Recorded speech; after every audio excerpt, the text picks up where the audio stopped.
Through the Mayhem, the Site Lead podcast series, bringing marketing industry leaders together to discuss the ever-shifting media landscape. Learn about the ins and outs of real-time marketing, influencers, data privacy, technology, and so much more. All from industry experts with real experience, giving you the real answers. Now, let's break through the mayhem. Welcome back to Breaking Through the Mayhem, live from Adweek. We have another amazing guest, actually the last of the day. Wow, we're 10 in. How do you feel about being last? I mean, there's a lot of pressure here to close it out, I guess. Enter Sandman. Listen, as not a Yankee fan. Oh, no. I respect that, right? Because Mariano is the greatest there you go. of all time. But your Yankees are struggling right now. Yeah. Let's not talk about that. Let's not start off on that foot. It's been a tough couple of days. You know, my daughter has become a big Met fan already. She's almost 5. And she was asking me if she's allowed to root for the Yankees in the postseason. And what was your response? Like every good parent. I really struggled. No. I didn't know what to do. So I just told her I was rooting for the Blue Jays. No. That was the reaction. So now she's confused. All so right, we're gonna have to have a chat after this. I feel bad about it. Well, listen, thanks for having us. Tell us a little bit about yourself, Sam. All righty. Well, I lead investment at Horizon Media, overseeing the digital and video investment team and our programmatic team. I have been at Horizon for a little over 19 years. Wow. Which is, it's a long time. Sometimes I feel like, wow, am I doing the same thing that I've always been doing? But actually, I'm not. I mean, my job is very different now than it was when I started and even a few years ago. And the reason that I've stuck around so long, well, first and foremost, is because of the people. Horizon is fantastic, as you well know. But also because I've been able to kind of evolve alongside Horizon and the industry and kind of change my role, which has been really exciting. I started out, I was a TV buyer, buying some GRPs. And then a few years later, kind of started in, that's when we were talking a lot about advanced TV and addressable and all of that good stuff. And the year of mobile for 14 years in a row? What's that? The year of mobile for 14 years in a row? Yes. And exactly. A lot of things that, trended for a while. Exactly. And then, so I was kind of in that advanced TV role. And then I started to take on more of the digital investment alongside the video team. And then most recently working with the programmatic team. Awesome. And so it's really exciting and got a lot going on. I feel like Horizon's having a moment in a really big way right now. And I feel like you guys are advancing yourself in such a smart way.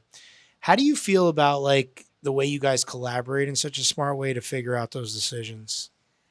Yeah, I mean, listen, I think the beauty of Horizon is we're big enough, but we're also small enough, right? We're big enough that we have scale and we have leverage, but we can be super nimble. And that's to our advantage I'm an investment person. So that's to our advantage in the marketplace. It's to our advantage when we need to make big decisions at the agency. There's only a handful of people that we really need. And we know who those people are, that we really know who we need to go to get something done. And that's what's so great about it. I love that. I mean, you said you've been there 19 years, but it feels like it's new sometimes. That's because you're always evolving, right? And getting to know you over the last couple of years, you're obviously always evolved into different roles.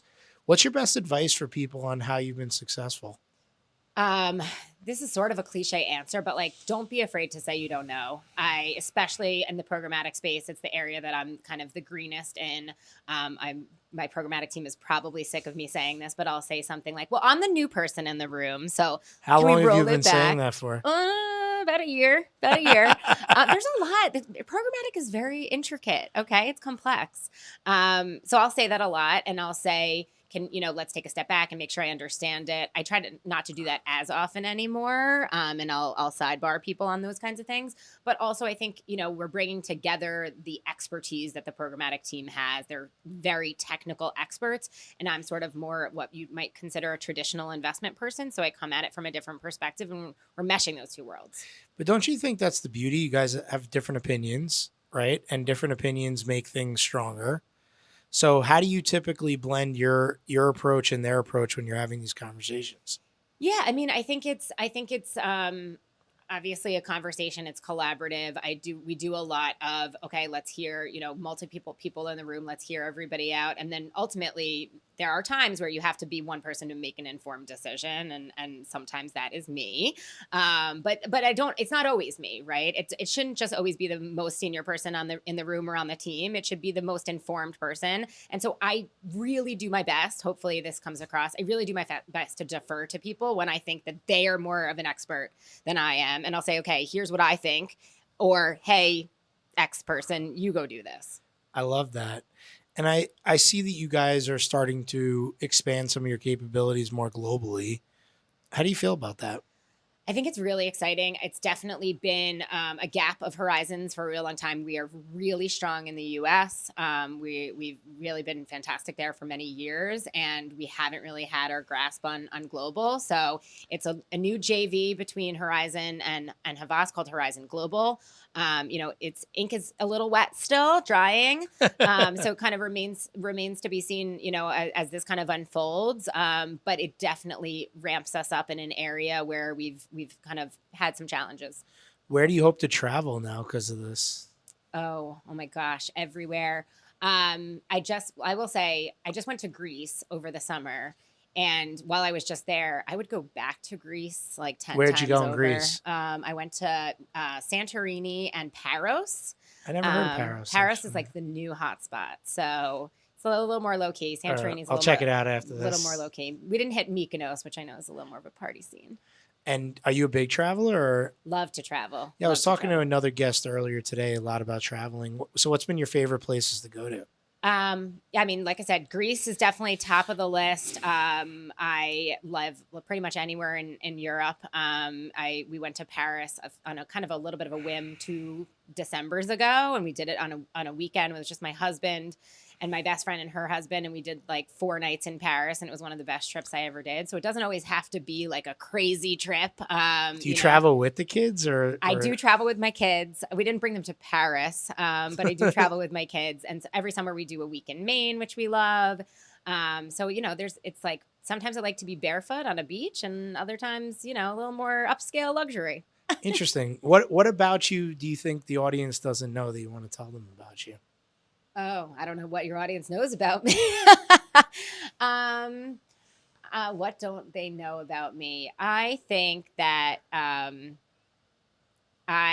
am probably sometimes a little bit short, not just in stature, but that is also true. But I really do feel, I feel things, and I am like quite sensitive. Even though it might not always come off that way. Interesting. And do you think that sometimes hinders your work or helps your work? I think that it's really fast-paced world. It's a really fast-paced marketplace that we're in and what we do every day. And I think in order to kind of drive things forward at times, we just have to like be abrupt and let's move on. I am trying to think about myself and make sure that it doesn't come off like I'm being dismissive. Instead, it's, I'm transparent. Deliberate. It's like deliberate and like, let's move on because we don't have a lot of time to get things done. But there is also a time for fun, and I certainly don't want to, bar that from anybody. And I want to make sure that we're having fun. I love that. I mean, listen, you've been doing this for a while. So basically you've seen all the different evolutions. Like we obviously have a big evolution going on right now with AI, right? Everyone's talking about that. How are you learning yourself? Oh gosh, it's hard. Because you're learning programmatic yes. and AI at the same time. I'm learning programmatic, I'm learning AI, and there's so many different, like AI is such a broad thing, right? It's like, how am I using AI just in place of like normal LLM and using it on everyday like searches, like the way that everybody's using AI, right? And then how are you using it within your work life to be more constructive, to do things quicker, to develop things. That's the area that I feel like I'm still honestly struggling. It's like a little bit like I'm used to, if I have a story to put together, I open up a PowerPoint deck and then I write out an outline and then I create the story. And I'm like, no, there's a faster way to do this. But because I've been doing it a certain way for so long, it's also just kind of changing your mentality and saying like, I need to kind of just adopt the different way of doing it. And it's ultimately going to help me. See, it's interesting. I actually think that your mentality may end up benefiting you, because if you start to marry your expertise plus the tools, to your point, right, it's going to start to work even better. Do you find yourself sometimes like, you're like, but I could do this really well. Do I need this? Yes. And then you're like, wait a second, my ego's not that big. Come on. Listen, No, but like I could I don't create know. the outline and I have the story. That should always be the person, right? If you have a story to tell, you want to tell the story and create the framework, but then using AI to help kind of build that out or build case studies or build examples and pull that all in to make it better, But refine it, do you design it. Do you get frustrated though with like when you get an email and you know it was not written by the person? 100%. It drives me nuts. Like at least go into ChatGPT and say, give me an email with no M dashes. That should be the starting point. Or use it to draft it, but then put it in your own words, or use it to say, okay, like whatever. There have been times where I've done that, or I'm like, okay, maybe I missed something, or there's a better way to say it. But almost always, if I've used AI to draft an email, I've always edited it, and then I don't like it when it's not in your own voice. I don't. I agree with you. I mean, I feel like I don't want to sound like that old guy who's like, why are people doing that? Or you don't want to feel that way either. But I do agree. I mean, it's like the genuine nature of something I feel like is important, and then also being authentic. How do you think about like the future of marketing for Horizon as you're in so many different roles, keeping yourself up to speed? Oh gosh. I take a lot of meetings. I think it's really important. I know it takes up a lot of time. And I try to prioritize those meetings. If something is happening on a day-to-day basis that all of a sudden is a priority and it's not an urgent meeting, I have to push it off, even if it doesn't mean that was a direct conflict in my calendar. But I think it's really important to really just meet with as many people as possible, understand what's out there, and educate yourself. And nobody's going to do that for you. You have to do that for yourself. And you know, it is a time suck, of which none of us have time, right? It's a precious commodity.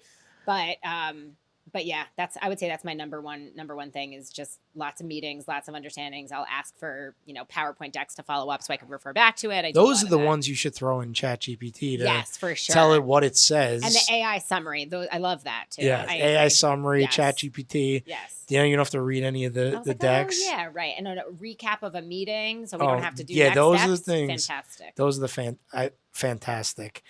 Shifting gears, what's the first concert you ever went to in your whole life? First concert I ever went to in my whole life, I think it was probably Beach Boys, but I'm like I was too young to remember Beach Boys. it. I believe so. Wow. The first one that I really remember, it definitely wasn't my first concert, but the first one that I remember going to was at Jones Beach, and it was Counting Crows and Live. Wow. At Jones Beach. Fantastic concert. I'm right by there, so I understand. Yeah. I understand. And what's the next one you're going to? I'm taking my daughter, no judgment for whoever's listening. She's 8. I'm taking her Sabrina Carpenter. Why is that a judgment? I don't know.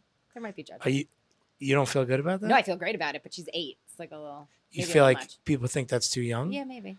I feel like my sister went to like No Doubt when she was 8. That's true. Is that like, I feel like Sabrina Carpenter yeah, maybe. It says versus like Gwen Stefani. Okay. I would say they're in like a similar realm nowadays. Okay. Maybe just be careful what comes out of that, You could take her though. I think it's cool. Where is it? MSG. I love that. That's awesome. If you can go to dinner with one person that's not alive but isn't in your family, who would it be? Not alive, isn't in your family. Oh, goodness gracious. I mean, you have to like pull up somebody who's like you can't just pull up a celebrity because then, you're superficial. Let's be real here. Give me the superficial answer first. The superficial answer, it's going to be like, I don't even know. Somebody famous who it's alive or dead? They have to be alive. Oh, they have to be alive. Oh, have to be alive and can't be your family. George Clooney. Wow. Because then you get both. Okay, I like this answer now that I thought Why? Because you thought he was dead and alive? No, I was saying more like celebrity, but also probably is cultured. Did he die today? I was just worried. He's cultured and he's political and there's like good stuff there. So I didn't want to go off just like interesting. Somebody, yeah. Okay. And who would be a pick that that wouldn't be like George Clooney? Like, give me a modern person that is not as big a celebrity. Not as big a celebrity. I mean, I just want to, if I'm going to dinner, I want to laugh and I want to have a good time. And you think George Clooney would solve that? No, my second person, which would be a little bit like, I don't find him very funny. Yeah, I would go like Jason Sudeikis or somebody like a SNL type person. An SNL character. Yeah. I'm seeing what restaurant would you go to with that person? Something intimate in the West Village, perhaps. I think you've thought this through. No, I mean, I asked you a caught question. me way off guard. I asked you a question. It was off guard. Now you have written a legitimate playbook for what this is. Just a nice Italian intimate scene in the West Village. Got it. Like Carbone, but not Carbone, something like that. Interesting. And shifting gears, like, where do you see your future in the next few years in the industry? I mean, it's obviously just like everybody else, it's going to be a lot more tech discussions, a lot more kind of enterprise wide conversations, which is exciting. I definitely still am leaned in on clients and want to make sure that we're, putting clients first and their best interests first. So spending a little bit more time with our clients and our client teams. And then I've been thinking a lot too about making sure that I give back to my team and make sure I spend time with them. And it's not where a lot of my time gets spent now, but I know over the next few years, it's what I want to make sure that I prioritize. I do a lot of one-on-ones, but I haven't done as many kind of team buildings in the past few years, especially since COVID. So you're going to get back to that. Put that back. You're going to bring the team to Sabrina Carpenter in the West Village with George Clooney. Is Sightly sponsoring it, or? I would be interested. You want to should we get a suite? Depending on how things go over All the right. next few months. And then, how are you working with Blue in the programmatic landscape? Yeah, I mean, we're heavily working with Blue and programmatic and otherwise. It's the backbone of what we're doing at Horizon, and it's really exciting. A lot of what we're doing is kind of using the Blue data, but we're also doing, especially within the programmatic space, things like custom bidding, where we're using the Blue data and refining our bids and being smarter, more Very effective. Cool. So it's a lot going on. That's so exciting. Well, listen, Sam, thank you so much for joining us today. Thanks for having me. Thanks for closing it out like the best. 10 out of 10? I give it a 10 out of 10. Okay. All right. Have a great day. Bye. Hey, I'm Chris, one of the producers for Sightly's Breaking Through the Mayhem podcast. We want to thank you so much for subscribing to the show. If you'd like to learn more about the guests we had on today, we included additional information about them in the show notes. Finally, if you'd like to be on the podcast, or if you know someone who'd make a great fit, you can fill out the form at sightly.com/podcast. Catch you on the next episode.